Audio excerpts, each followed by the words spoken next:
اعوذ باللہ من الشیطان الرجیم بسم اللہ الرحمن الرحیم الحمد للہ وحدہ والصلاة والسلام علی من لا نبی بعدہ رب اشرح لی صدری ویسر لی امری واحلل عقدۃ من لسانی یفقهوا قولی رب یسر ولا تعسر وتمم بالخیر وما توفیقی الا باللہ آمین یا رب العالمین۔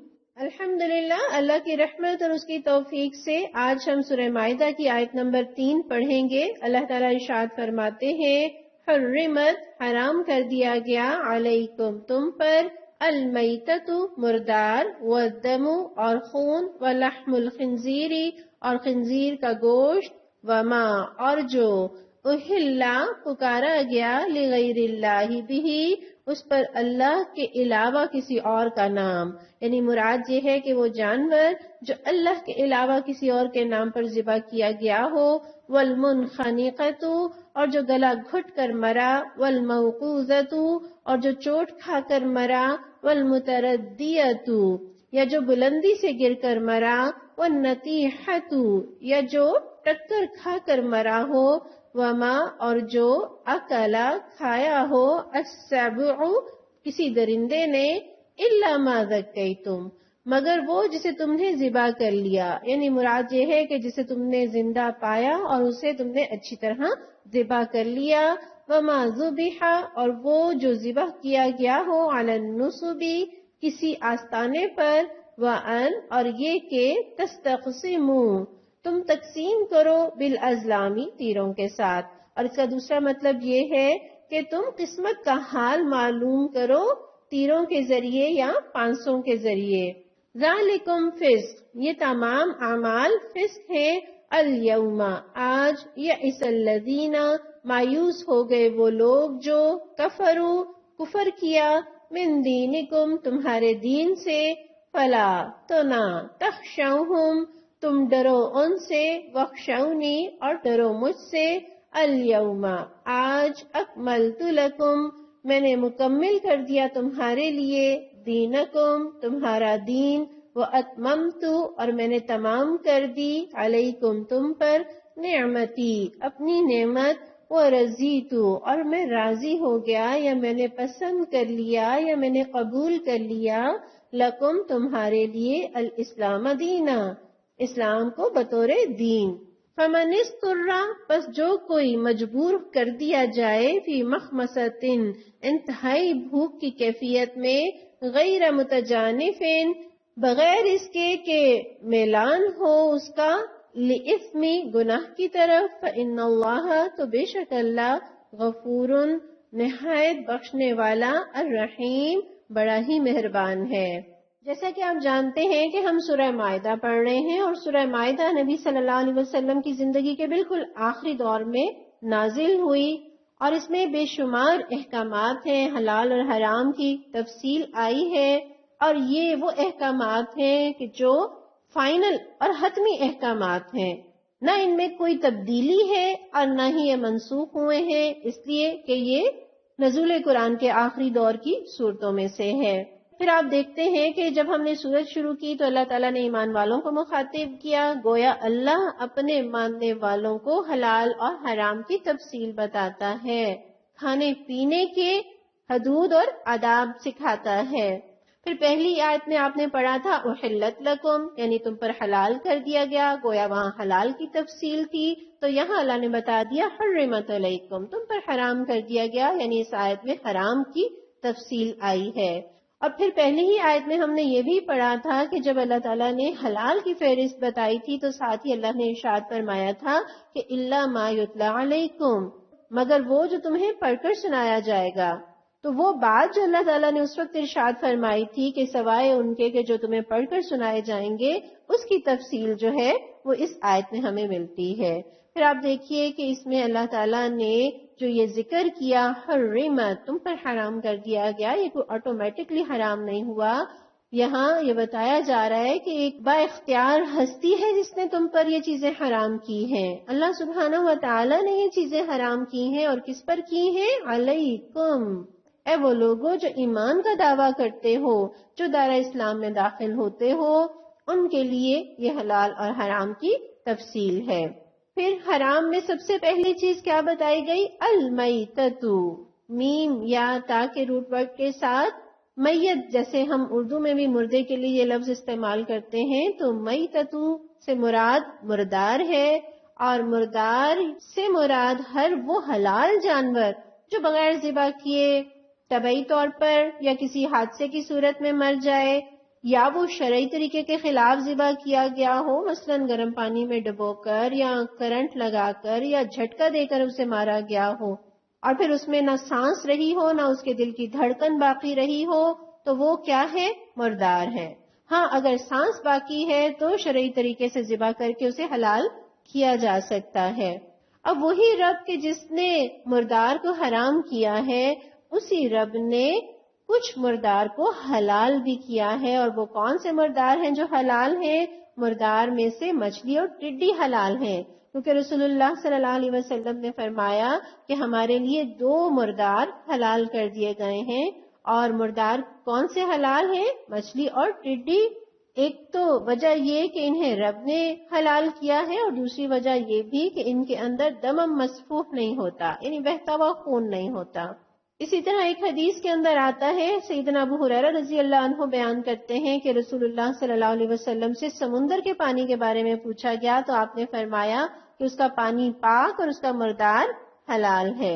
اچھا، پھر اس کے اندر بھی ایک اور ایکسیپشن موجود ہے، یعنی مردار کا صرف کھانا حرام کیا گیا ہے، یعنی اس کے کھال وغیرہ سے فائدہ اٹھایا جا سکتا ہے۔ ابن عباس رضی اللہ عنہ بیان کرتے ہیں کہ ام المومنین حضرت میمونہ رضی اللہ عنہ کی لونڈی کو صدقے میں ایک بکری ملی جو مر گئی، تو آپ صلی اللہ علیہ وسلم کا گزر ہوا تو فرمایا کہ تم نے اس کی کھال کو کیوں نہ اتارا کہ اسے رنگ کر اپنے کام میں لے آتے؟ تو لوگوں نے کہا کہ وہ تو مردار ہے، تو آپ نے فرمایا کہ مردار کا صرف کھانا حرام کیا گیا ہے۔ یہ مسلم کی روایت کا مفہوم ہے۔ اچھا، مردار میں سے ہم نے جو یہ پڑھا کہ مچھلی اور ٹڈی حلال ہے، مچھلی کا تو پانی سے نکال دینا ہی اسے ذبح کر دینا ہے، اور یہ ٹڈی کون سا جانور ہے؟ یہ ٹڈی وہ کیڑا نہیں جو ہمارے کپڑے کو ترتا ہے، یہ صحرا کا ایک چھوٹا سا پرندہ ہے، معصوم سا پرندہ ہے، اور یہ لشکروں کی شکل میں ٹریول کرتا ہے۔ جب جال بچھائے جاتے ہیں تو یہ جال میں غول کی شکل میں پکڑا جاتا ہے، اور یہ اتنا نازک ہوتا ہے کہ یہ سفوکیشن کی وجہ سے فوراً ہی دم دے دیتا ہے، یعنی اس کو اتنی مہلت ہی نہیں ملتی کہ اسے ذبح کیا جائے۔ رب نے اس کا کھانا بھی حلال کیا ہے۔ اچھا، پھر ہم یہ دیکھتے ہیں کہ مردار حرام کیوں؟ آخر کیا وجہ ہے؟ تو سب سے پہلی بات تو یہ کہ اسے رب نے حرام کیا ہے، اور ایمان لانے والوں کے لیے تو یہی بات کافی ہے۔ جب ہمیں پتہ چلا کہ ہمارے رب نے حرام کیا ہے تو ہم کہتے ہیں سمعنا و اطعنا، پروردگار ہم نے سنا اور ہم ماننے کے لیے تیار ہیں۔ ہاں، اگر کسی حکم کی حکمتیں سمجھ میں آ جائیں تو ایمان میں اور زیادہ اضافہ ہوتا ہے، تو یقیناً اس کے اندر بہت ساری حکمتیں ہوں گی، اور اس میں سے کچھ حکمتیں یہ بھی کہ ہم نہیں جانتے کہ وہ جانور جو مرا کس وجہ سے مرا، کیا وہ کسی زہریلی خوراک کے کھانے کی وجہ سے مرا؟ اور اگر زہریلی خوراک اس نے کھائی ہے اور کوئی انسان اسے کھائے گا تو کیا وہ زہریلی خوراک کا اثر انسان کو نہیں ہوگا؟ کیا وہ زہر ملا گوشت انسان کے لیے خطرناک نہیں ہوگا؟ پھر یہ بھی ممکن ہے کہ وہ جانور کسی بیماری یا کسی انفیکشن کے نتیجے میں مرا ہو، تو اگر وہ گوشت انفیکٹڈ ہے یا وہ کسی بیماری میں مبتلا تھا تو اس کے کھانے سے کیا ہو سکتا ہے؟ انسان کے اندر بھی وہ بیماری یا وہ انفیکشن آ سکتا ہے۔ تو وہ رب کہ جو اس حیوان کا بھی رب ہے اور وہ انسان کا بھی رب ہے، اس کے حکم میں یقیناً بڑی حکمتیں ہیں۔ پھر ہم یہ بھی دیکھتے ہیں کہ مردار کے جسم پر جراثیم بڑی جلدی گرو کرتے ہیں، اور یہ ہمیں اس سے پتہ چلتا ہے کہ کتنی جلدی جسم جو ہے وہ گلنے سڑنے لگتا ہے، اور تو اور انسان کا بھی یہی حال ہے۔ حالانکہ وہ جانور سے کئی گنا زیادہ صاف ہوتے ہیں، غسل اور طہارت اور صفائی کا اہتمام کرتے ہیں، اس کے باوجود ہم دیکھتے ہیں کہ جب کوئی انسان فوت ہو جاتا ہے اور اگر اس کی اولاد ملک سے باہر ہے اور اس میت کو اگر رکھنا پڑتا ہے تو کتنی برف کی سلیں رکھ کر، کبھی کولڈ سٹوریج میں اور کبھی ایئر کنڈیشن چلا چلا کر اس میت کو رکھا جاتا ہے۔ اس کے باوجود جو ہے اس کے اندر جو ہے وہ کتنی جلدی تبدیلیاں آنے لگتی ہیں، وہ جسم کتنی جلدی پھولنے اور گلنے سڑنے لگتا ہے۔ اور رب نے تو انسان کی بھی میت کی تکریم کی ہے. اسی لیے تو آپ صلی اللہ علیہ وسلم نے حضرت علی رضی اللہ عنہ کو ارشاد فرمایا تھا کہ علی 3 کاموں میں جلدی کرنا، یعنی دیر نہ کرنا. اور وہ 3 کام کون سے؟ سب سے پہلی چیز کہ نماز کی ادائیگی میں جب اس کا وقت ہو جائے، اور دوسری میت کے دفنانے میں جب جنازہ تیار ہو جائے، اور تیسری لڑکی کے نکاح میں جب کفو کا رشتہ مل جائے. تو یہ بڑی ہی بے انصافی اور میت کی بے توقیری ہے کہ اسے رکھ چھوڑا جائے. میت کے دفنانے میں دیر نہیں کرنی چاہیے، یہ اس جنازے کا اکرام ہے. بہرحال رب نے مردار حرام کیا ہے اس لیے بھی کہ اس کے مرتے ہی اس کے اوپر جراثیم بڑی جلدی ایکٹیو ہو جاتے ہیں. لہذا ایسا گوشت کھانے سے انسان کی صحت کو بھی بہت سارے خطرات لاحق ہو سکتے ہیں. پھر حرمت علیکم میں دوسری چیز اللہ تعالیٰ نے بتائی والدم، اور خون. اور یہاں خون سے مراد وہ خون جو کہ بہایا جائے، خواہ وہ کسی زندہ جانور کا ہو یا ذبیحے کا ہو، خواہ وہ کسی حلال جانور کا ہو، خون بہرحال حرام ہے. اور یہاں تو صرف لفظ آیا نا والدم اور خون. سورہ انعام میں اس کی مزید ڈیٹیل آئی ہے جہاں اللہ تعالیٰ نے حرام کی فہرست بتائی کہ الا ان یکون میتۃ، سوائے اس کے کہ جو مردار ہو، او دمم مسفوحا، یا بہایا ہوا خون ہو. یعنی وہ خون کے جو بہتا ہے وہ حرام ہے، وہ خون حرام نہیں ہے جو جسم کے ساتھ لگا رہ جائے یا کہیں تھوڑا بہت آپ کو دکھائی دے، وہ خون حرام نہیں ہے. لہٰذا اس چیز کا بہت زیادہ اہتمام کرنے کی ضرورت نہیں ہے کہ آپ گوشت کو دھو کر اس کو چٹا کر دیں اور اس کے آپ کہہ لیں کہ آپ اس کی غذائیت جو ہے وہ آپ ضائع کر دیں. اس کی قطعاً ضرورت نہیں ہے. حضرت عائشہ رضی اللہ عنہا اس طرح کے خون میں کوئی حرج نہیں سمجھتی تھیں. پھر سورہ انعام میں ہی اللہ تعالیٰ نے اس کی ایک اور وجہ بھی بتائی کہ فَإِنَّهُ رِجْسٌ، بے شک کہ یہ چیزیں ناپاک ہیں. کون سی؟ مردار بھی، دم مسفوحن بھی، اور لحم الخنزیر بھی. یہ اس لیے بھی حرام ہے کہ یہ ناپاک ہیں. اور یہ قانون سازی اس معاشرے میں ہو رہی ہے جہاں لوگ جانوروں کا خون پیتے تھے. بعض اوقات زندہ جانوروں کے جسم پر کٹ لگا کر ساتھ میں پیالہ رکھ دیتے تھے، اس میں خون بھرتے تھے اور یہ ان کا مشروب ہوتا. بعض اوقات عرب اس خون کو جما کر کھاتے، جیسے آپ دہی جما کر کھاتے ہیں. اور آپ تو اپنی ہنڈیا کی رنگت کبھی دیگی مرچ ڈال کر، کبھی ٹمیٹو پیسٹ ڈال کر آپ اسے خوبصورت رنگ دینے کی کوشش کرتے ہیں. عرب اپنی ہنڈیا میں خون ڈال کر اس کا رنگ بناتے تھے. گھن آ رہی ہے نا، کتنی کراہت ہو رہی ہے اس بات کو سن کر.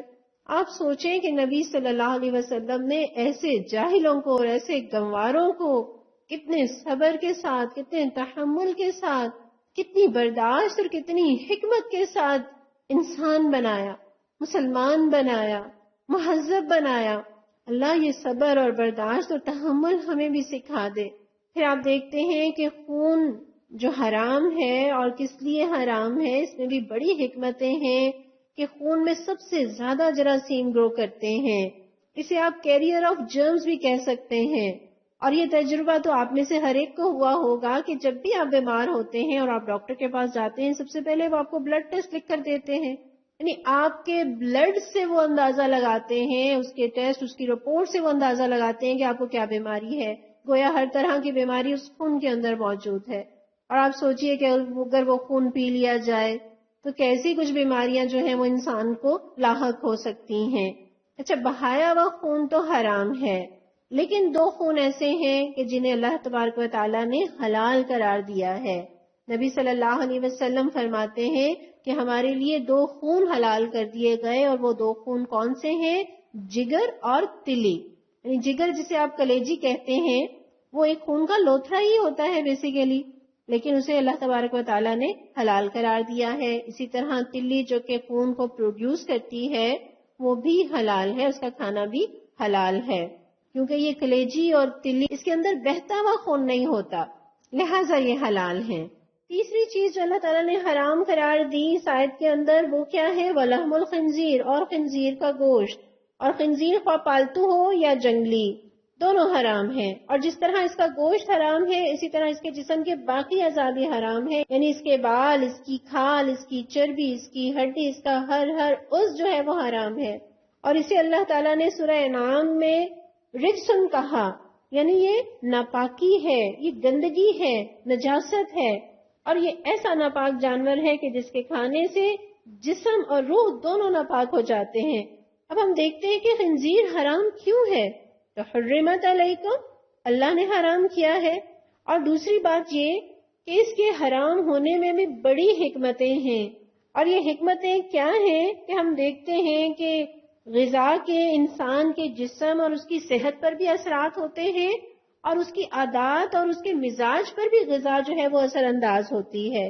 لہٰذا جس طرح کا جانور ہے اسی طرح کی عادات اور اسی طرح کے اخلاق جو ہیں وہ انسان کے اندر پیدا ہوتے ہیں۔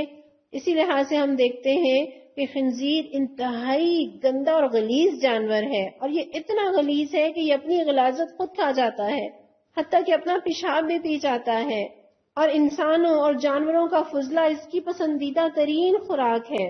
اس لیے اس کے پالنے میں کوئی بہت خرچہ نہیں آتا کہ یہ تو اپنے ہی فضلے خود ہی کھا جاتے ہیں۔ تو اس کے اثرات ہم دیکھتے ہیں ان قوموں پر کہ جو خنزیر کھاتی ہیں، مہینوں نہ نہاتے ہیں، نہ استنجا کرتے ہیں، ان کے واش روموں میں پانی نام کو نہیں ہوتا۔ اس اعتبار سے وہ کتنی گندی قوم ہے۔ پھر یہ انتہائی حریص اور خود غرض جانور ہے۔ خنزیر کی مادہ بعض اوقات اپنے ہی بچے کو کھا جاتی ہے، اور یہ وبا ہم دیکھتے ہیں اس معاشرے کے اندر موجود ہے کہ جہاں والدین جب بڑھاپے کی حد میں پہنچتے ہیں تو ان کے لیے اولڈ ہوم ہے، اور بچے جب 18 سال کے ہوتے ہیں انڈیپینڈنس کے نام پر انہیں گھر سے نکال دیا جاتا ہے۔ پھر یہ نہایت بے حیا جانور ہے، یہ ہم جنس پرست بھی ہے، اور اتنا بے حیا ہے کہ اپنی مادہ کو دوسرے خنزیر کے ساتھ تعلق قائم کرنے پر آمادہ کرتا ہے، یہ اسے برا نہیں سمجھتا۔ اور یہ بے حیائی بھی ہم ان قوموں کے اندر دیکھتے ہیں جو خنزیر کا گوشت کھاتی ہیں۔ پھر صحت کے اعتبار سے بھی یہ گوشت نہایت نقصان دہ ہے۔ ہم عموماً ان لوگوں کو جو دل کے امراض کا شکار ہوں یا جنہیں کولیسٹرول کی پرابلم ہو، ڈاکٹر عام طور پر انہیں وائٹ میٹ کا مشورہ دیتے ہیں، اور انہیں ریڈ میٹ سے منع کیا جاتا ہے کہ ریڈ میٹ میں نسبتاً کولیسٹرول جو ہے وہ زیادہ ہوتا ہے، اور سب سے زیادہ کولیسٹرول اور سب سے زیادہ چربی جو ہے وہ خنزیر میں ہوتی ہے۔ اسی لیے ہم دیکھتے ہیں کہ وہ قومیں جو خنزیر کا گوشت کھاتی ہیں وہاں میجورٹی جو ہے وہ دل کی بیماریوں اور بلڈ پریشر کے امراض کا شکار ہیں۔ پھر اسی طرح ایک عام حلال جانور کا گوشت جو ہے اگر اس کے اندر کوئی بیکٹیریا ہو تو وہ پکانے سے مر جاتا ہے، لیکن خنزیر کے اندر ایسے بیکٹیریاز ہیں کہ جنہیں جتنا بھی پکا لیا جائے وہ مرتے نہیں، وہ زندہ رہتے ہیں، ان کے انڈے زندہ رہتے ہیں۔ لہٰذا جب ان کا گوشت جب کھایا جائے گا تو وہ بیکٹیریا اور وہ بیماریاں جو ہیں وہ انسانوں میں منتقل ہوں گی۔ بہرحال ہمارے رب نے جو ہم سے بہت محبت کرتا ہے ہمارے لیے خنزیر کو حرام کیا ہے، لہٰذا اس میں بے شمار حکمتیں ہیں، اور تمام انبیاء کی شریعتوں میں خنزیر جو ہے وہ حرام رہا ہے، یہاں تک کہ ہم حضرت عیسیٰ علیہ السلام کے بارے میں پڑھتے ہیں کہ جب وہ دوبارہ اس دنیا میں تشریف لائیں گے تو خنزیر کو قتل کر دیں گے۔ گویا خنزیر حضرت عیسیٰ علیہ السلام کی شریعت میں بھی حرام تھا، حالانکہ ہم دیکھتے ہیں کہ عیسائی جو ہیں وہ خنزیر کا گوشت کھاتے ہیں، یعنی وہ اپنی ہی شریعت کی خلاف ورزی کرتے ہیں۔ پھر بہت ساری وہ قومیں کہ جنہیں عذاب دیا گیا اور ان کی شکلوں کو مسخ کر کے خنزیر اور بندر کی شکل میں تبدیل کر دیا گیا، لہٰذا جن جانوروں کی شکل میں قوموں کو عذاب دیا گیا وہ جانور علماء کہتے ہیں کہ حرام ہیں، لہٰذا بندر اور خنزیر دونوں حرام جانور ہیں۔ اس کے علاوہ بھی خنزیر کے بہت سارے نقصانات ہیں، جیسے اس کو پسینہ نہیں آتا اور اس کی وجہ سے اس کے زہریلے مادے خارج ہونے کی بجائے اس کے اندر ہی رہتے ہیں۔ الحمدللہ تقریباً 100% مسلمان جو ہیں وہ خنزیر کے گوشت کو حرام سمجھتے ہیں اور اس سے اپنے آپ کو بچانے کی پوری کوشش کرتے ہیں، لیکن بہت ساری پروڈکٹس ایسی ہیں جس کے اندر خنزیر کے جانور کی چربی استعمال ہوتی ہے، بہت ساری میک اپ کی مصنوعات ہیں، بہت سارے کیمیکلز ہیں، فوڈ پروڈکٹس ہیں جس کے اندر یہ ان کا جیلیٹن یا ان کی چربی جو ہے وہ استعمال کی جاتی ہے۔ لہٰذا ان چیزوں میں بہت زیادہ خیال رکھنے کی ضرورت ہے، خاص طور پر ان لوگوں کو جو کہ غیر مسلم ممالک میں رہتے ہیں، اور مسلم ممالک کے اندر رہنے والوں کو بھی کانشیس ہونے کی ضرورت ہے اور ان چیزوں کا جائزہ لینے کی ضرورت ہے کہ کہیں کسی چیز کے اندر کوئی اس کا عنصر شامل تو نہیں۔ پھر صرف خنزیر کا کھانا ہی نہیں، ایک ایسا کھیل ہے جس کے کھیلنے کو نبی صلی اللہ علیہ وسلم نے اتنا برا قرار دیا، گویا انسان اپنا ہاتھ سور کے گوشت اور خون سے رنگ رہا ہو۔ مسلم کی حدیث کے اندر آتا ہے، آپ صلی اللہ علیہ وسلم نے فرمایا جو شخص چوسر کھیلے تو اس نے گویا اپنا ہاتھ سور کے گوشت اور خون سے رنگا، جسے آپ جوا کہتے ہیں یا شطرنج بازی کہتے ہیں، جو جوئے کا ایلیمنٹ لیے ہوئے ہو، یہ اتنا برا کھیل ہے جیسے انسان خنزیر کے گوشت اور خون سے اپنے آپ کو، اپنے ہاتھوں کو رنگ لے۔ اللہ ہمیں کھلے اور چھپے ہر طرح کے حرام سے اپنی پناہ میں رکھے۔ 3 چیزیں حرام ہو گئی، اب چوتھی چیز جو اللہ تعالیٰ نے یہاں بیان کی، وَمَا أُهِلَّ لِغَيْرِ اللَّهِ بِهِ، اور وہ جو کہ غیر اللہ کے نام پر ذبح کیا جائے۔ اور اہلا کہتے ہیں رفع صوت کو، یعنی آواز بلند کرنے کو، جس طرح پہلی کے چاند کو ہلال کہتے ہیں، اور اسے ہلال اس لیے کہتے ہیں کہ جیسے ہی چاند طلوع ہوتا ہے تو لوگ پکار اٹھتے ہیں کہ وہ رہا چاند، یعنی لوگ آواز بلند کرتے ہیں، اس مہینے کا نام پکارتے ہیں۔ تو یہاں وہی مراد ہے کہ بلند آواز سے نام پکارنا، مگر کس کا؟ غیر اللہ کا، یعنی غیر اللہ کے لیے ذبح کرنا، اللہ کے علاوہ کسی غیر کی تعظیم کے لیے، اس کا قرب پانے کے لیے، اس کو خوش کرنے کے لیے ذبح کرنا، اور یہ عقیدہ رکھنا کہ وہ آپ کے حالات سے واقف ہے اور وہ آپ کی مشکلات کو دور کر سکتے ہیں، آپ کی حاجتوں کو پورا کر سکتے ہیں، لہٰذا آپ انہیں خوش کرنا چاہتے ہیں، راضی کرنا چاہتے ہیں تاکہ وہ خوش ہو کر آپ کی مرادوں کو پورا کر دیں۔ اب خواہ وہ کوئی زندہ انسان ہو یا مردہ، کوئی ولی ہو یا کوئی بزرگ، حتیٰ کہ اگر وہ کوئی پیغمبر بھی ہو، کوئی بھی ہستی ہو، اللہ کے علاوہ اس کے نام پر اگر ذبح کیا جائے گا تو وہ ذبح جو ہے وہ حلال نہیں ہوگا۔ حرمت علیکم، اللہ نے تم پر حرام کر دیا۔ پھر اسی طرح کسی جانور پر اگر کسی غیر اللہ کا نام مشہور کر دیا جائے، مثلا یہ کہ یہ داتا کا بکرا ہے یا بری امام کی گائے ہے یا فلاں پیر کی نظر و نیاز ہے، اور اس سے بھی مقصود کیا ہے کہ غیر اللہ کو راضی کرنا ہے کہ وہ راضی ہو کر ہمارے کام سنواریں گے، اور حتیٰ کہ وہ جانور از خود حلال ہیں اور ان جانوروں کو ذبح کرتے ہوئے اگر بسم اللہ بھی پڑھی جائے پھر بھی وہ حرام ہے، کیونکہ اعتبار نیت کا ہے اور نیت کا اظہار ان کی زبان سے ہو گیا، اور پھر عرس اور قبر کا ماحول بھی اس پر دلالت کرتا ہے۔ تو غیر اللہ کے لیے ذبح کرنا، وہ ذبیحہ جو ہے خواہ وہ اللہ کا نام لے کر کیوں نہ ہو، وہ حرام ہو جائے گا، اور غیر اللہ کے لیے ذبح کرنے والا فقہا کہتے ہیں کہ مرتد ہو جائے گا۔ ہاں یہ ضرور ہے کہ خواہ بکرا ہو یا گائے، ملکیت کے طور پر کہنا جائز ہے کہ یہ فلاں کا بکرا ہے یا فلاں کی گائے ہے۔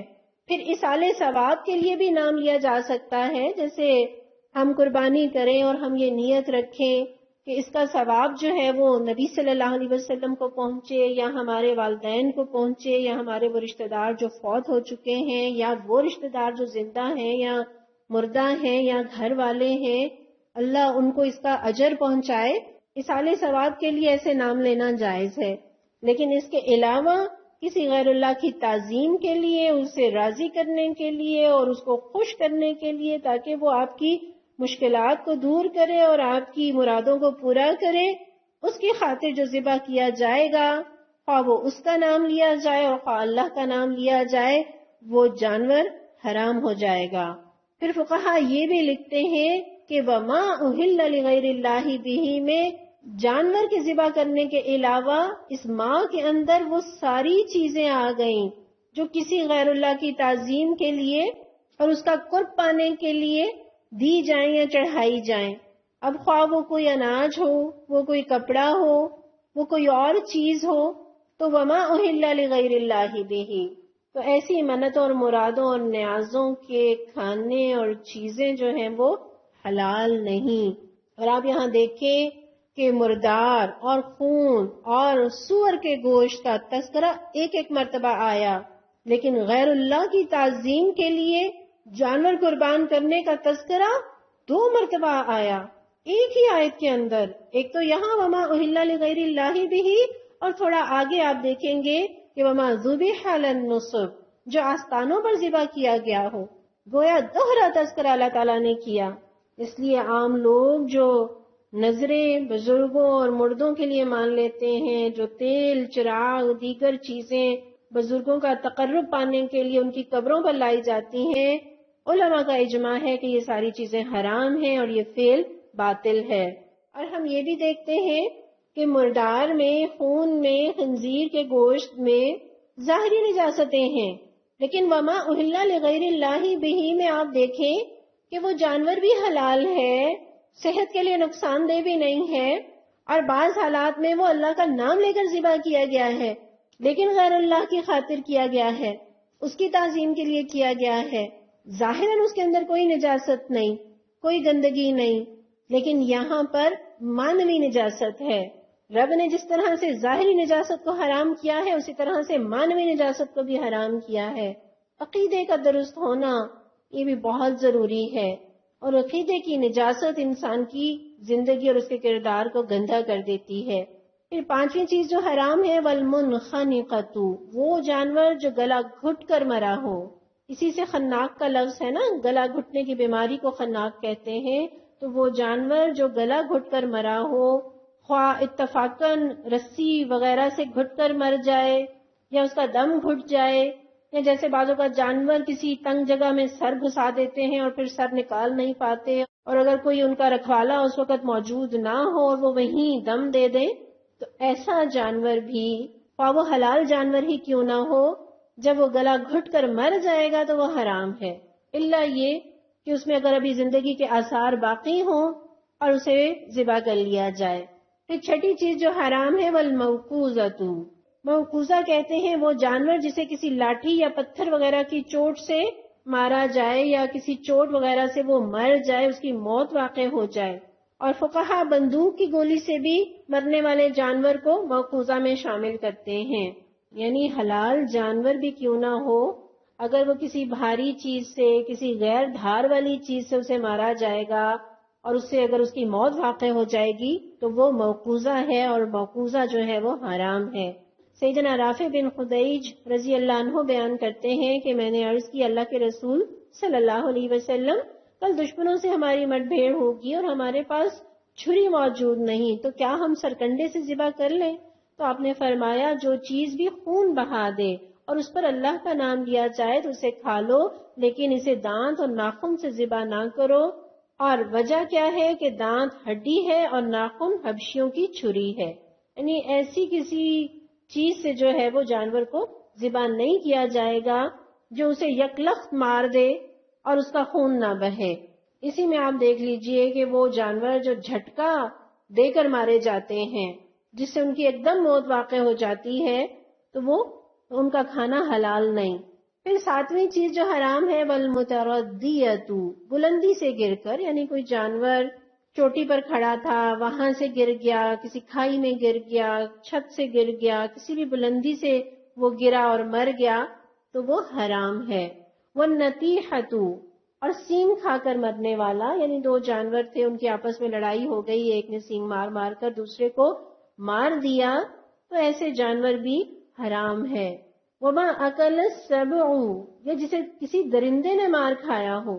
سبع کا لفظ جو ہے ایک عددی لفظ ہے، اور سبع سات کو کہتے ہیں، اور عرب اسے عدد تام کہتے تھے، یعنی تام مین پورا، یعنی وہ جس کی قوت پوری ہو، یعنی پوری قوت والا۔ مراد کیا ہے؟ درندہ، جیسے بھیڑیا، شیر، چیتا، جو کہ بڑی قوت والا ہوتا ہے، تو اگر کسی درندے نے اسے پھاڑ کھایا ہو اور اس سے اس کی موت واقع ہو گئی ہو تو وہ حرام ہے۔ الا ما ذکیتم، سوائے وہ جانور کے جس سے تم نے زندہ پایا، اس میں ابھی زندگی کی رمق باقی تھی، خواہ اس کا گلا گھٹا ہو، اسے چوٹ لگی ہو، وہ بلندی سے گرا ہو، اسے کسی دوسرے جانور نے سینگ مارا ہو یا کسی درندے نے پھاڑا ہو، لیکن تم نے دیکھا اسے زخمی حالت میں اور ابھی اس کے اندر زندگی کی رمق باقی تھی، اس کی سانس باقی تھی، اور تم نے اسے اچھی طرح سے ذبح کر لیا، تو وہ تمہارے لیے حلال ہو گیا۔ ایک لفظ ہے زکا، جیسے قرآن میں آتا ہے نا، قد افلح من زکاہا، یقیناً فلاح پا گیا وہ جس نے نفس کا تزکیہ کیا، نفس کو اچھی طرح سے پاک کیا۔ وہ زا کے حرف کے ساتھ ہے، یہ ذال کے حرف کے ساتھ، زکیتم۔ زکا جو ہے وہ نفس کا پاک ہونا، اور ذکا جو ہے وہ جسم کا پاک ہونا، یعنی وہ جانور اس کو اچھی طرح سے ذبح کیا، گویا وہ جسم جو ہے یا وہ جانور جو ہے وہ خوب پاک ہو گیا۔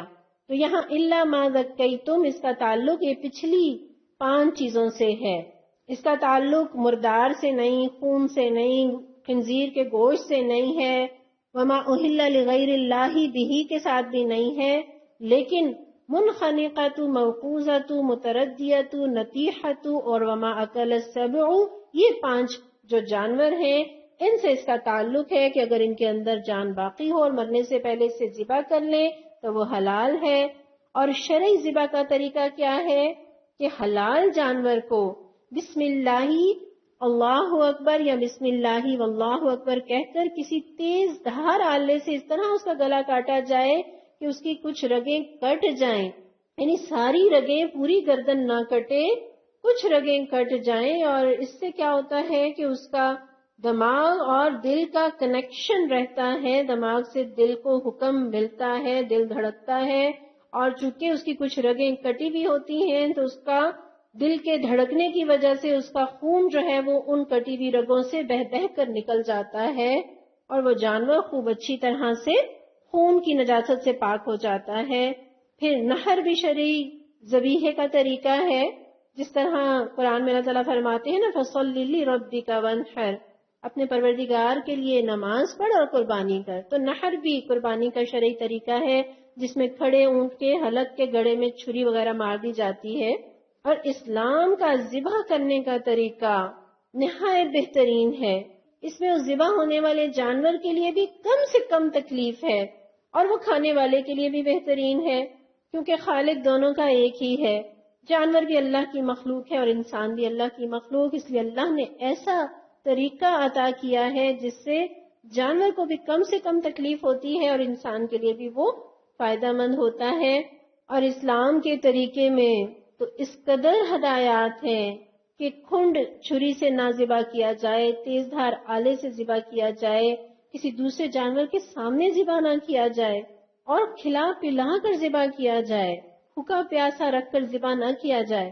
اسلام تو ایسا دین ہے جو جانوروں پر بھی شفقت سکھاتا ہے، اور انسان تو اس سے کئی درجے زیادہ اشرف المخلوقات ہستی ہے، اس کے اوپر شفقت اور اس کے اوپر رحم تو از حد ضروری ہے۔ بہرحال ذبیحے کے علاوہ جانور کو مارنے کے تمام باقی طریقے، خواہ وہ کرنٹ لگا کر ہوں، گرم ابلتے پانی میں یا گرم تیل کی کڑاہی میں ڈال کر انہیں مارا جائے، یا ان مشینوں میں جہاں کھٹ کھٹ جھٹکے کے ساتھ جو ہیں وہ جانور ذبح ہوتے چلے جاتے ہیں، ان کی گردنیں الگ ہوتی چلی جاتی ہیں، تو اس طرح کے جانور خواہ وہ حلال جانور کیوں نہ ہوں ان کا کھانا حلال نہیں۔ ہاں اگر ذبح کرتے وقت جان بوجھ کر نہیں، اتفاقاً گردن الگ ہو جائے تو وہ حلال ہے۔ پھر 10ویں چیز جو اللہ تعالیٰ نے حرام قرار دی وَمَا ذُبِحَ عَلَى النُّصُبِ، جو آستانوں پر ذبح کیا جائے۔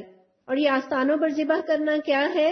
مشرکین اپنے جھوٹے خداؤں کے لیے کچھ جگہ مقرر کر دیا کرتے تھے، انہی کو یہاں آیت میں نصب کہا گیا ہے، اور وہاں عام طور پر کوئی نشان نصب ہوتا، مثلا کوئی بت گڑا ہوا ہوتا، کوئی درخت ہوتا، کوئی قبر ہوتی یا کوئی اور علامت ہوتی، پھر وہ اس مقام پر جا کر اپنے ان جھوٹے خداؤں کا قرب پانے کے لیے جانور ذبح کرتے، اور ایسی جگہوں کو استھان یا تھان یا آستانہ وغیرہ کہا جاتا۔ تو چونکہ یہ عقیدہ بھی حرام ہے اس لیے ایسی جگہوں پر ذبیحہ بھی حرام ہے، یعنی جانور خواہ وہ شرعی طریقے پر ذبح کیوں نہ کیا جائے لیکن وہ کوئی شرک کا مقام ہو تو ایسی جگہ پر ذبیحہ بھی حرام ہو جائے گا۔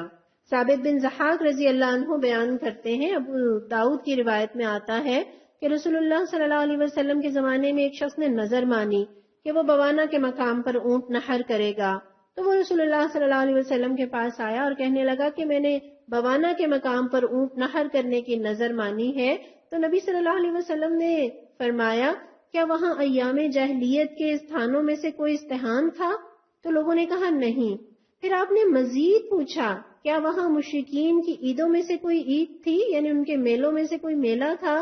تو لوگوں نے کہا نہیں۔ تو پھر آپ نے فرمایا کہ اپنی نظر پوری کرو۔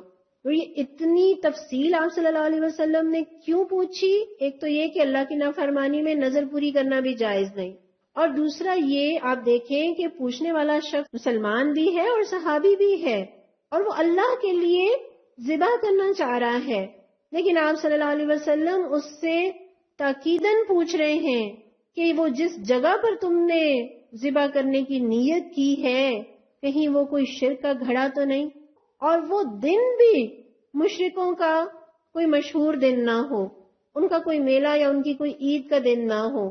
گویا ایک مسلمان کا اللہ کی خاطر اس کی رضا پانے کے لیے شرعی طریقے پر حلال جانور کو ذبح کرنا، لیکن اگر وہ کسی پیر کا آستانہ ہے، کسی کا مزار ہے جہاں پر عرس ہوتا ہے، جہاں لوگ منتیں اور مرادیں مانتے ہیں، جہاں قبریں ہیں، جہاں شرک کیا جاتا ہے، تو ان مقامات پر اور ان کے عرسوں میں جا کر وہاں ذبیحہ کرنا حرمت علیکم، اللہ نے کلیئر کٹ بتا دیا کہ وما ذبح علی النصب، اور نبی صلی اللہ علیہ وسلم نے بھی حدیث میں قبروں کے پاس جانوروں کو ذبح کرنے سے منع فرمایا ہے، کیونکہ اس سے مشرکین کے عقیدے کے ساتھ مشابہت ہوتی ہے۔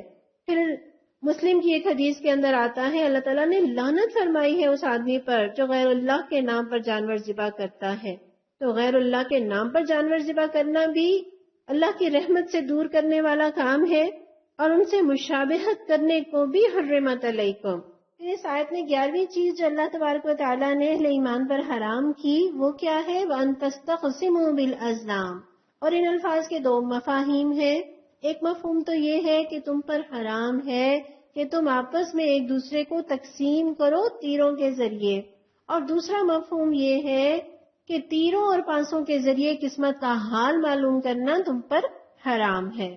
اب ان دونوں مطالب کو دیکھ لیتے ہیں۔ جہاں تک پہلے مطلب کا تعلق ہے کہ یہ چیز تم پر حرام ہے کہ تم تیروں کے ذریعے تقسیم کرو، تو زمانہ جاہلیت میں مشرک جب کوئی اونٹ ذبح کرتے اور اس کے گوشت کی تقسیم کی باری آتی تو وہ تیر نکالتے، اور تیروں پر مختلف مقدار درج ہوتی، کسی پر 1 پاؤ لکھا ہوتا، کسی پر نصف لکھا ہوتا، کسی پر 1/3 لکھا ہوا ہوتا، کسی پر پورا لکھا ہوا ہوتا، کوئی خالی ہوتا، تو وہ گوشت تقسیم کرتے وقت تیر نکالتے، تو اس ذریعے سے کسی کا تو حصہ نکل آتا، کوئی محروم رہ جاتا، یا کوئی بہت زیادہ لے جاتا اور کسی کے حصے میں بہت تھوڑا آتا۔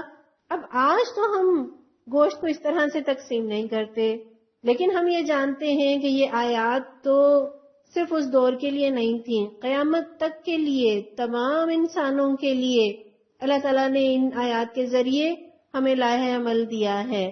تو اس میں میرے اور آپ کے لیے لائحہ عمل کیا ہے؟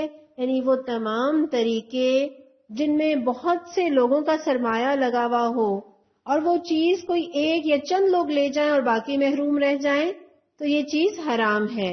جیسے آج کل جسے لاٹری کہا جاتا ہے، لکی ڈرا، پرائز بانڈز، تو یہ ساری چیزیں حرمت علیکم، اللہ نے ان کو حرام قرار دے دیا۔ یہ بہت سارے لوگ پیسہ لگاتے ہیں، پرائز بانڈز خریدتے ہیں، لیکن انعام چند ایک کا نکلتا ہے، باقی سب محروم رہ جاتے ہیں۔ تو اللہ نے تقسیم کے اس طریقے کو حرام قرار دیا ہے۔ یہ اسلام کا نظام معیشت نہیں، یہ چیز ذہن میں رکھیے، جو چیز آسانی سے ہاتھ آ جائے وہ فتنے کا باعث بنتی ہے، وہ اسلام کا مزاج نہیں ہے۔ پھر جو دوسرا مطلب اس آیت کا ہے کہ تیروں اور پانسوں کے ذریعے قسمت کا حال معلوم کرنا تم پر حرام ہے، جو زمانہ جاہلیت میں لوگ قسمت کا حال معلوم کرنے کے لیے یا اپنے آئندہ کے حالات معلوم کرنے کے لیے، یا وہ معاملے جن میں وہ کنفیوز ہوتے تھے، یعنی جب انہیں کوئی سفر کرنا ہوتا، کوئی کاروبار کرنا ہوتا، کوئی معاملہ کرنا ہوتا، تو وہ تیروں کے ذریعے اپنے معبودوں کی اجازت طلب کرتے یا ان سے رہنمائی لیتے، اور ایسے تیر قسمت کا حال معلوم کرنے کے لیے ان مشرکوں نے اپنے بتوں کے پاس رکھے ہوتے تھے، بلکہ خانہ کعبہ میں بھی حضرت ابراہیم اور حضرت اسماعیل علیہ السلام کی تصاویر کے ہاتھوں میں بھی تیر تھمائے ہوئے تھے، جن سے قسمت کا حال معلوم کرنے کے لیے وہ مجاوروں کے پاس جاتے اور انہیں دے دلا کر اپنے لیے تیر نکلوایا کرتے۔ اور حضرت ابن عباس رضی اللہ عنہ بیان کرتے ہیں کہ جب نبی صلی اللہ علیہ وسلم نے کعبے میں تصویروں کو دیکھا تو آپ اندر داخل نہیں ہوئے، یہاں تک کہ آپ صلی اللہ علیہ وسلم کے حکم سے وہ ساری تصویریں مٹا دی گئیں۔ اور جب آپ صلی اللہ علیہ وسلم نے ابراہیم اور اسماعیل علیہ السلام کی تصویروں کو دیکھا اور ان کے ہاتھوں میں تیر تھے، تو آپ نے فرمایا اللہ کی قسم ان دونوں نے کبھی تیروں سے فال نہیں لی. یہ روایت بخاری کے اندر درج ہے. یعنی انبیاء نے جو کام کبھی زندگی میں نہیں کیا، لوگ ان کا نام لے لے کر وہ کام کر رہے ہیں. اللہ ایسے اعمال سے ہمیں اپنی پناہ میں رکھے.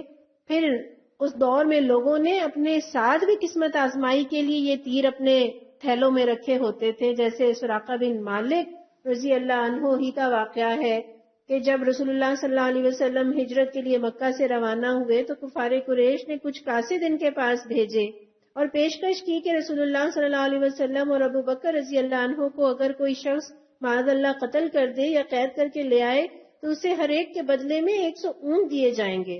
اور سراقہ بیان کرتے ہیں کہ میں اپنے گھوڑے کے پاس آیا، اس پر سوار ہوا اور سبک رفتاری سے اسے لے چلا تاکہ وہ گھوڑا مجھے ان لوگوں کے قریب کر دے، یہاں تک کہ میں ان کے قریب پہنچ گیا.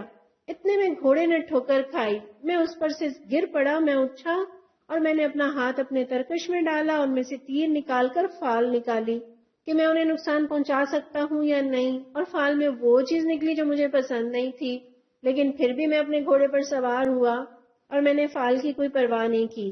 گھوڑا مجھے لے کر رسول اللہ صلی اللہ علیہ وسلم کے اتنے قریب پہنچ گیا کہ مجھے آپ کی قرات کی آواز سنائی دینے لگی. اور رسول اللہ صلی اللہ علیہ وسلم میری طرف کوئی توجہ نہیں کر رہے تھے، لیکن ابو بکر رضی اللہ عنہ بار بار مڑ کر دیکھتے تھے. اتنے میں میرے گھوڑے کی ٹانگیں گھٹنوں تک زمین میں دھنس گئیں. میں اس پر سے پھر گر پڑا.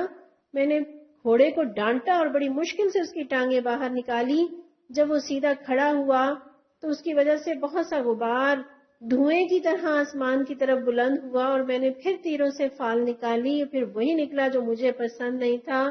چنانچہ میں نے آپ صلی اللہ علیہ وسلم کو امان کے لیے پکارا.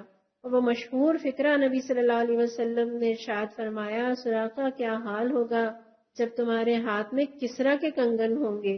آپ صلی اللہ علیہ وسلم نے انہیں کیسی خوشخبری دی، کیسی پیشن گوئی فرمائی. اس واقعے سے بھی پتہ چلتا ہے کہ یہ لوگ اپنے پاس ترکش میں اپنے تھیلے میں تیر رکھا کرتے اور بوقت ضرورت ان سے فال نکالا کرتے. اور اس واقعے میں تو ہم دیکھتے ہیں کہ فال وہ نکلی جو کہ حقیقت تھی. گویا اللہ ایسے فال کے ذریعے آزماتا ہے. اس کا یہ مطلب ہرگز نہیں کہ فال کا طریقہ جو ہے وہ درست ہے. اور تیروں کے ذریعے فال نکالنے کا معاملہ اس طرح سے ہوتا کہ کسی تیر پر لکھا ہوتا افعل کر ڈالو، اور کسی پر لکھا ہوتا لا تفعل مت کرو، اور کسی تیر پر کچھ بھی نہ لکھا ہوتا. تو جب افعل لکھا ہوا تیر نکلتا تو وہ کام کر لیتے، جب لا تفعل لکھا ہوا نکلتا تو نہ کرتے، اور جب کوئی خالی تیر نکلتا تو دوبارہ تیر نکلواتے. تو اس طرح کے سارے کام حرام ہیں. آج کے دور میں یہ کام کس طرح سے ہوتے ہیں؟ جیسے طوطے سے فال نکالی جاتی ہے، یا نجومی کے پاس جایا جائے، یا کسی کو ہاتھ دکھا کر قسمت کا حال معلوم کیا جائے، یا اخبار کا وہ صفحہ جس میں یہ درج ہوتا ہے کہ آپ کا آئندہ ہفتہ کیسا گزرے گا، اس کو پڑھنا اور اس پر یقین رکھنا، یا سٹارز پر بلیو کرنا.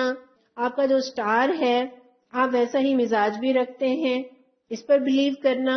تو اس طرح کے جتنے بھی کام ہیں، خواہ وہ فال کہلائیں، خواہ وہ پامسٹری کہلائیں، خواہ وہ آج کل نام نہاد استخارہ کہلائیں، یہ سب منع ہے. حرمت علیکم، تم پر حرام ہے. ہاں، استخارے کا مسنون طریقہ بالکل درست ہے. اور نبی صلی اللہ علیہ وسلم تو اپنے صحابہ کو استخارے کی دعا یوں سکھاتے جیسے کوئی قرآن کی آیت سکھایا کرتے تھے، اور استخارے کی تاکید بھی فرماتے. بہت خوبصورت دعا ہے کہ پروردگار اگر یہ کام میرے حق میں بہتر ہے، میرے دین کے اعتبار سے، میری دنیا کے اعتبار سے، تو اسے میرے لیے مقدر کر دے، اس میں میرے لیے آسانی پیدا فرما، اس میں میرے لیے برکت ڈال دے. اور اگر یہ کام میرے لیے درست نہیں ہے میرے دین اور دنیا کے اعتبار سے، تو پروردگار اس کام کو مجھ سے دور کر دے اور مجھے وہاں لے جا جہاں میرے لیے بھلائی ہے. اور اس میں انسان یہ اقرار کرتا ہے کہ پروردگار تو جانتا ہے، میں نہیں جانتا. تو 2 نفل پڑھ کر مسنون دعائے استخارہ رب سے مانگ کر اللہ سے رہنمائی لینا، اللہ سے مشورہ لینا، یہ بالکل جائز اور مسنون طریقہ ہے. اور رب کی رہنمائی خواب کے ذریعے بھی آ سکتی ہے، دل کے میلان سے بھی ہو سکتی ہے. یہ بھی ممکن ہے کہ استخارہ کرنے کے بعد کوئی ایسا فرد آیا جس نے آپ کو اس معاملے کے بارے میں کوئی رہنمائی دی، یہ بھی ممکن ہے کہ یہ اللہ ہی کی طرف سے کوئی اشارہ ہو، پھر یہ بھی ہوتا ہے کہ آپ استخارے کی دعا مانگ کر کام کو کرنے لگتے ہیں، اور اگر وہ کام آپ کے حق میں بہتر ہو تو اللہ تعالیٰ آپ کے لیے آسانیاں پیدا فرما دیتے ہیں، ورنہ وہ چیز اور وہ کام آپ سے دور کر دیا جاتا ہے۔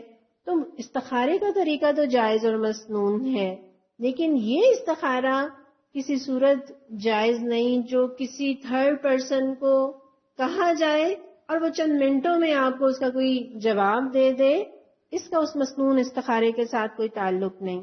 اور غیب کے بارے میں معلوم کرنے کے لیے کسی کے پاس جانا، اس کے بارے میں نبی صلی اللہ علیہ وسلم کی ایک حدیث ہے، آپ فرماتے ہیں جو شخص کسی نجومی کے پاس جائے اور اس سے مستقبل کے بارے میں کوئی بات دریافت کرے تو اس کی 40 روز کی نماز قبول نہیں ہوتی۔ یہ مسلم کے اندر روایت درج ہے۔ پھر ابن ماجہ کی روایت ہے کہ جس نے علم نجوم سیکھا اس نے جادو کا ایک حصہ سیکھا، اب جو جتنا چاہے سیکھے۔ یعنی علم نجوم بھی دراصل جادو جیسے علم کی طرح ہے، جادو بھی حرام اور علم نجوم بھی حرام۔ پھر اسی طرح ایک اور روایت ہے جو بڑی سخت ہے کہ جو نجومی یا کاہن کے پاس جائے اور اس نے تصدیق کی اس بات کی جو اس نے بتائی، اس نے کفر کیا اس دین سے جو محمد صلی اللہ علیہ وسلم دے کر بھیجے گئے۔ گویا نجومی کے پاس جانا گناہ کبیرہ ہے، اور اتنا کہنا کہ ہاں وہ جو بات نجومی نے بتائی تھی، وہ جو میں نے کبھی کالج میں اپنا ہاتھ دکھایا تھا اور جو مجھے بتایا تھا دیکھو ویسا ہی ہوا، یعنی اس بات کی تصدیق کرنا۔ یعنی آپ نے پڑھا تھا اخبار میں کہ آپ کا آئندہ ہفتہ کیسا گزرے گا اور آپ نے اس پر یقین کیا اور آپ نے اسے درست کہا، تو کسی نجومی کی کسی بات پر، کسی طوطے کی فال پر یقین کرنا اور اس کی تصدیق کرنا اس دین سے کفر کرنا ہے جو محمد صلی اللہ علیہ وسلم لے کر آئے ہیں۔ سورہ مائدہ میں ہی آپ یہ آیت بھی پڑھیں گے، اے لوگوں جو ایمان لائے ہو، بے شک شراب اور جوا اور آستانے اور پانسے رجسن، یہ ناپاک ہیں، من عمل شیطان، یہ شیطانی کام ہیں، فاجتنبوہ، بس ان سے بچو، لعلکم تفلحون، تاکہ تم کامیاب ہو جاؤ، فلاح پا جاؤ۔ پھر اللہ تعالیٰ فرماتے ہیں ذالکم فسق، یعنی یہ سارے افعال جو 11 چیزیں ہم نے اس آیت کے اندر پڑھی ہیں وہ کیا ہیں؟ یہ فسق ہیں، اور فسق سے کہتے ہیں حد سے گزر جانے کو فسق کہتے ہیں۔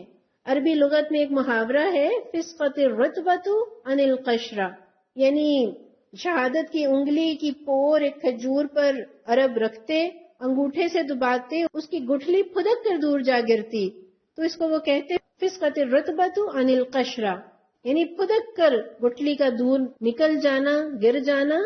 گویا فسق کیا ہے؟ آدمی کا اللہ کی حدود کو پھلانگ کر باہر نکل جانا، اللہ کی اطاعت کی حدود سے نکل جانا، یہ فسق ہے۔ اور ابلیس کے بارے میں بھی قرآن میں آتا ہے نا، کان من الجن ففسق عن امر ربہ، کہ ابلیس جنوں میں سے تھا اور وہ اپنے پروردگار کی اطاعت سے نکل گیا، یعنی اس نے نافرمانی کی روش اختیار کی۔ ذالکم فسق، یہ سارے اعمال جو ہیں وہ فسق ہیں۔ پھر آیت کا اگلا حصہ ہے الیوم، آج، یئس الذین کفروا، مایوس ہو گئے وہ لوگ کہ جنہوں نے کفر کیا ہے۔ کس چیز سے مایوس ہے؟ من دینکم، تمہارے دین سے مایوس ہے، یعنی اب تمہاری طاقت اتنی مضبوط ہو گئی ہے، مستحکم ہو گئی ہے، اور تمہارے دشمنوں کی کمر ٹوٹ گئی ہے، اور وہ اس چیز سے بالکل مایوس ہو گئے ہیں کہ وہ تمہارے دین کو نیچا دکھا سکے۔ یہ مدینہ کے بالکل آخری دور کی صورت ہے، اور اس سے پہلے ہم دیکھتے ہیں مکی زندگی میں بھی کفار ظلم و ستم ڈھاتے رہے، ستاتے رہے، اور وہ یہ سمجھتے تھے کہ وہ اس ظلم کے ذریعے سے مسلمانوں کو اپنے دین میں واپس لے آئیں گے، اور جو اسلام کا ارادہ رکھتے ہیں انہیں روک لیں گے۔ یعنی کافر پہلے تو یہ سوچتے تھے کہ ڈرا کر، دھمکا کر یا لالچ دے کر وہ تمہیں واپس اپنے دین پر لے آئیں گے، مگر اب وہ زمانہ گیا، وہ جان گئے ہیں کہ تم بڑے مضبوط ہو، تم ڈٹے ہوئے ہو، تمہیں اس دین سے نہیں ہٹایا جا سکتا، اسلام کو نہیں مٹایا جا سکتا۔ گویا پیغام ہے اللہ کا کہ یہ دین قیامت تک محفوظ رہے گا، اسے کوئی مٹا نہیں سکے گا۔ یعنی تم پورے اعتماد کے ساتھ دین پر جمے رہو، ڈٹے رہو، دین کا کام کرتے رہو۔ فلا تخشوہم واخشونی، ان سے نہ ڈرو، ان کی چالوں سے، ان کی سازشوں سے نہ ڈرو، میری نافرمانی سے ڈرو۔ خشیت کس خوف کو کہتے ہیں؟ خشیت اس خوف کو کہتے ہیں جو کسی کی عظمت کی وجہ سے ہو. اور یہ خشیت کس پر طاری ہوتی ہے؟ انما یخشی اللہ من عبادہ العلماء. علم والے ہی اللہ سے خشیت رکھتے ہیں. خدا کرے کہ رب کی عظمت ہمارے دلوں پر ایسی چھا جائے کہ ہم اس کی نافرمانی کرتے ہوئے ڈریں، اس کے غضب سے ڈریں، اس کی ناراضگی سے ڈریں، اس کی رحمت کے چھن جانے سے ڈریں، نیکیوں کی توفیق کے چلے جانے سے ڈریں. اور یہ بھی ذہن میں رہے کہ کفار دین کے مٹانے سے یا اس کے مٹ جانے سے تو مایوس ہیں، کیونکہ اس دین کی، اس قرآن کی حفاظت کا ذمہ رب نے لیا ہے. وہ قرآن کو نہیں بدل سکتے، وہ اس دین کو نہیں مٹا سکتے، وہ شریعت کے احکامات کو نہیں بدل سکتے، لیکن وہ اسلام کے ماننے والوں سے مایوس نہیں ہیں. ان کی چالیں اور ان کی سازشیں، ان کے مکر آج بھی جاری ہیں اور قیامت تک جاری رہیں گے. وہ مسلمانوں کو دین سے پھیر دینا چاہتے ہیں، تو دین پر ڈٹ جائیے، جم جائیے. یہ دین قائم رہے گا، یہ دین غالب آئے گا، تو انشاءاللہ تعالیٰ اس دین کے ماننے والے بھی کسی گھاٹے میں نہیں رہیں گے. مسلم کی روایت میں آتا ہے، حضرت جابر رضی اللہ عنہ بیان کرتے ہیں کہ رسول اللہ صلی اللہ علیہ وسلم نے فرمایا، شیطان اب اس بات سے نا امید ہو گیا ہے کہ نمازی جزیرت العرب میں اس کی عبادت کرے. یعنی وہ اس بات سے تو نا امید ہے کہ اب شیطان کی بندگی ہو. ہاں البتہ وہ ان کے باہمی تعلقات خراب کرنے سے مایوس نہیں. یعنی اس کی سب سے بڑی کوشش کیا ہے؟ مسلمانوں کے اندر پھوٹ ڈالے، تفرقہ پیدا کرے، لڑائی جھگڑے پیدا کرے، تاکہ مسلمان ایک قوت اور طاقت نہ بن سکے. تو ہمیں اس افتراق اور انتشار سے اور ان لڑائی جھگڑوں سے اپنے آپ کو بچانا ہے، شیطان کی اس چال کو ناکام کرنا ہے. پھر اس آیت کا سب سے خوبصورت حصہ کہ الیوم اکملت لکم دینکم، کہ آج میں نے تمہارے لیے تمہارے دین کو مکمل کر دیا، واتممت علیکم نعمتی، اور تمہارے لیے اپنی نعمت کو تمام کر دیا، یعنی پورا کر دیا، ورضیت لکم الاسلام دینا، اور تمہارے لیے اسلام کو بطور دین پسند کیا. یہ آیت اس امت کے لیے بہت بڑا اعزاز ہے. اور یہ آیت کب نازل ہوئی؟ طارق بن شہاب رضی اللہ عنہ بیان کرتے ہیں کہ ایک یہودی نے عمر بن خطاب رضی اللہ عنہ سے کہا کہ آپ اپنی کتاب میں ایک ایسی آیت پڑھتے ہیں کہ اگر ہم یہودیوں کی کتاب میں یہ آیت نازل ہوئی ہوتی تو ہم اس کے نزول کے دن کو عید بنا لیتے. آپ نے فرمایا کون سی آیت؟ اس نے یہی آیت پڑھی. سوچئے یہودیوں کو بھی آیتیں یاد تھیں اور ہم میں سے کتنوں کو یہ آیت آتی ہے. بہرحال یہ آیت سن کر حضرت عمر رضی اللہ عنہ نے فرمایا کہ ہم اس دن، اس جگہ کو جانتے ہیں جب یہ آیت رسول اللہ صلی اللہ علیہ وسلم پر نازل ہوئی تھی. آپ 9 ذی الحجہ کو عرفہ میں تھے، پچھلے پہر کا وقت تھا اور جمعے کا دن. کتنا اچھا جواب دیا حضرت عمر رضی اللہ عنہ نے اس یہودی کو کہ تم تو اس دن کو عید بنا لیتے، لیکن ہمارے لیے تو وہ دن 2 عیدوں کا تھا، یعنی ایک عید الاضحیٰ اور ایک جمعے کا مبارک دن. اور ہم دیکھتے ہیں کہ پورے سال کے تمام دنوں میں ذی الحجہ کے پہلے 10 دن انتہائی معظم اور مکرم ہیں، اور ان میں سے بھی عرفے کا دن سب سے زیادہ فضیلت والا. گویا سال کے 365 دنوں میں سب سے زیادہ فضیلت والا دن عرفے کا دن ہے. پھر عرفے کے دن کی فضیلت ہے، جمعے کے دن کی فضیلت ہے، عصر کے بعد کے وقت کی بڑی فضیلت ہے. پھر جبل رحمت کے سائے میں 1.25 لاکھ صحابہ کے درمیان ان کے اجتماع کے دوران نبی صلی اللہ علیہ وسلم پر یہ آیت نازل ہوئی. اتنی فضیلتوں کے ہجوم میں یہ آیت اتری ہے اور رب نے یہ خوشخبری سنائی ہے کہ میں نے تمہارے لیے دین کو مکمل کر دیا. اور دین کسے کہتے ہیں؟ طریقہ زندگی کو، نظام حیات کو، قانون کو، شریعت کو دین کہا گیا. گویا دین مکمل ہے، اس کے تمام ارکان، فرائض، سنتیں، حدود، حلال حرام، احکامات سب اللہ نے بتا دیا. دین میں جو حرام ہونا تھا یا جو حلال ہونا تھا وہ ہو چکا. اب اگر کوئی اس میں تبدیلی کرے گا، کوئی اضافہ کرے گا یا کوئی نئی چیز نکالے گا تو وہ دین نہیں بن سکتا، بلکہ وہ دین میں بدعت کہلائے گا جو سراسر گمراہی ہے. اسی لیے پیارے نبی صلی اللہ علیہ وسلم نے فرمایا من احدث فی امرنا ھذا ما لیس منہ فہو رد، جو ہمارے اس امر یعنی دین میں کوئی نئی چیز شروع کرے گا جو اس میں نہیں تو وہ مردود ہے. الحمدللہ ہمارے پاس مکمل دین ہے، اس میں کوئی کمی نہیں، کوئی نقص نہیں، کہیں کوئی کوتاہی نہیں. کہیں کوئی جھول نہیں. تو جنہیں یہ مکمل دین عطا ہوا ہو پھر انہیں کیا ضرورت ہے کسی اور کی طرف دیکھنے کی. اور جب دین پورا ہے تو رب نے تقاضا کیا تم بھی پورے اس میں داخل ہو جاؤ. اور ہم تو اپنی زندگیوں میں پرفیکشن چاہتے ہیں، اپنے ہر کام میں پرفیکشن چاہتے ہیں. تو جنہیں پرفیکشن پسند ہے، جو پرفیکٹ بننا چاہتے ہیں، انہیں کیا چاہیے؟ پرفیکٹ دین کو اختیار کر لیں. تبھی زندگی میں پرفیکشن آئے گی، تبھی کاموں میں پرفیکشن آئے گی. اور یہ دین جو مکمل ہے، کامل ہے، پرفیکٹ ہے، کس لیے؟ اس لیے کہ رب نے اسے بنایا ہے. دنیا کے قوانین کو تو ہم دیکھتے ہیں، سارے ماہرین مل کر کوئی قانون بناتے ہیں، بمشکل چند سال چلتا ہے پھر ترمیم کرنی پڑتی ہے. لیکن سبحان اللہ، اللہ کے دین کو آج تک کسی تبدیلی کی ضرورت نہیں، قیامت تک کسی تبدیلی کی ضرورت نہیں، کسی ترمیم کی ضرورت نہیں. اور اس لیے بھی کہ اللہ کے اس دین میں بڑی لچک ہے. ہر دور، ہر زمانے اور ہر طرح کے حالات کا اعتبار کیا گیا ہے. زمانے کے نشیب و فراز کا اس کے اندر لحاظ موجود ہے، انسان کی مختلف حالتوں کا لحاظ اس کے اندر موجود ہے. زمانہ لاکھ کروٹیں بدلے، کروڑوں نئی ایجادات ہو جائیں، حلال اور حرام اور عبادات اور معاملات وہی رہیں گے جو 1450 سال پہلے رب نے دیے. اور یہ اشارہ ہے اس بات کی طرف کہ نبی صلی اللہ علیہ وسلم خاتم النبیین ہیں.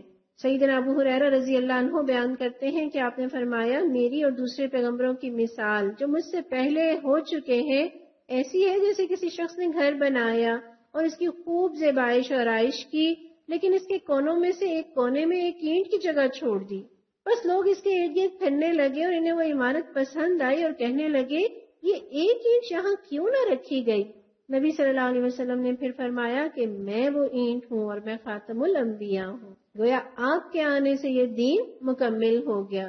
دین پہلے انبیاء کے ادوار میں بھی ان کے دور کے اعتبار سے مکمل تھا، اس میں کوئی کمی یا کوئی نقص نہیں تھا، لیکن یہ ان کے دور کے لیے تھا، ہمیشہ کے لیے نہیں تھا. لیکن دین محمدی قیامت تک کے لیے مکمل کر دیا گیا. اللہ تعالیٰ نے قرآن میں ایک اور جگہ فرمایا ان الدین عند اللہ الاسلام، دین تو اللہ کے نزدیک بس اسلام ہی ہے. فلا تموتن الا وانتم مسلمون، اور تمہیں موت نہ آئے مگر اس حال میں کہ تم مسلم ہو. پھر ایک اور جگہ اللہ فرماتے ہیں ولا یرضى لعباده الكفر، اللہ اپنے بندوں کے لیے کفر کو پسند نہیں کرتا.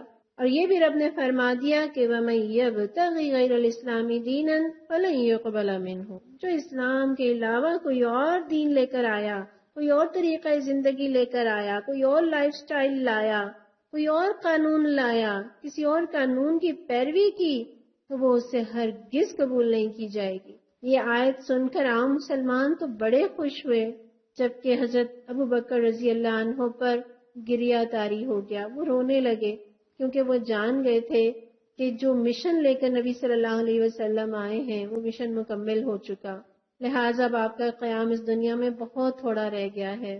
اور ایسا ہی ہوا. اس آیت کے نزول کے کم و بیش 81 دن بعد آپ صلی اللہ علیہ وسلم کا وصال ہو گیا.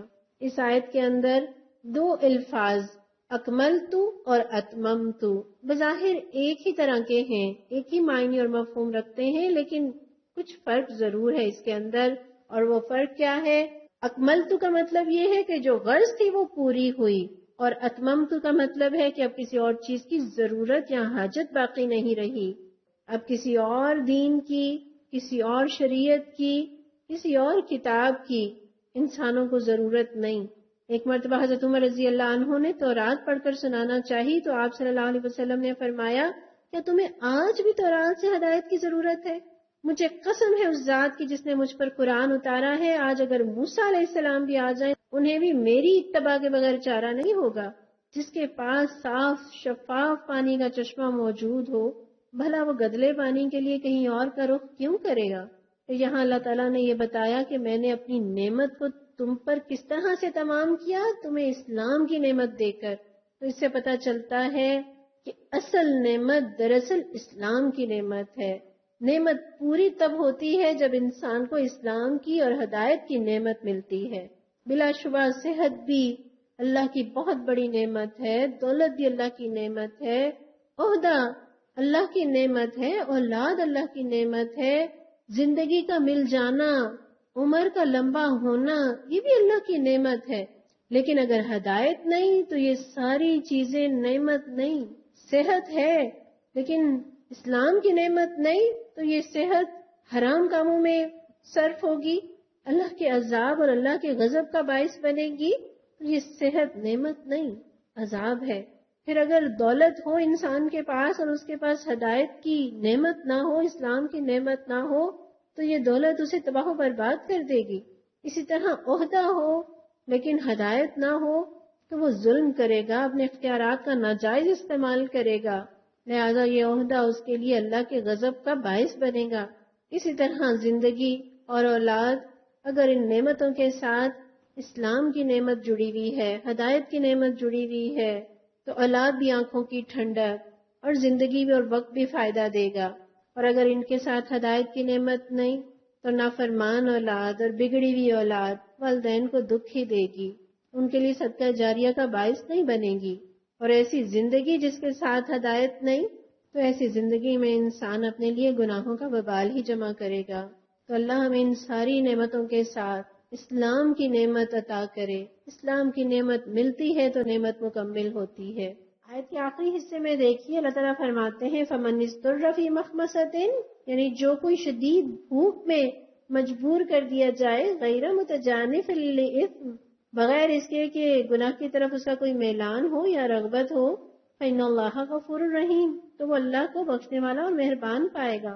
یہاں آپ دین کی لچک دیکھیے کہ اگر کوئی شخص بے بس ہو، شدید بھوکا ہو اور بھوک کی وجہ سے بے ہوش ہونے کا امکان ہو، تو ایسی صورتحال میں اگر وہ شخص حرام چیزوں میں سے کچھ کھا لے، چند نوالے لے لے اتنے کہ اس کی جان بچ جائے، تو اس پر کوئی گناہ نہیں، لیکن شرط یہ ہے کہ اسے حرام کا شوق نہ ہو، اس میں بغاوت کا عنصر نہ ہو، وہ اس حرام کو جائز نہ سمجھنے لگے، اس کا مقصد جان بچانا ہو، بس وہ جان بچانے کی حد تک کھائے، بقدر ضرورت کھائے، حد سے نہ گزرے، تو پتہ چلا کہ حرام کھانے کا تعلق شدید بھوک اور حقیقی مجبوری سے ہے۔ اور اگر کوئی اپنے معیار زندگی کو بلند کرنے کے لیے مجبوری کا بہانہ بنائے اور یہ بہانہ بنا کر وہ سود کھائے اور رشوت لے، یہ اس سے ہرگز مراد نہیں۔ اور اس کا یہ مفہوم بھی نہیں کہ وہ لوگ کہ جو غیر مسلم ممالک میں رہتے ہیں اور اگر انہیں شرعی ذبیحہ قریب میں نہیں ملتا، میسر نہیں، اور وہ یہ سمجھیں کہ چونکہ گوشت کے بغیر زندگی مشکل ہے، گزارا مشکل ہے، لہذا حرام گوشت کھا لینا چاہیے، ہرگز نہیں۔ گوشت زندگی کی بقا کے لیے ضروری نہیں، زندہ رہنے کے لیے سبزیاں موجود ہیں، دالیں موجود ہیں، انڈے موجود ہیں، پھل موجود ہیں، دودھ موجود ہے۔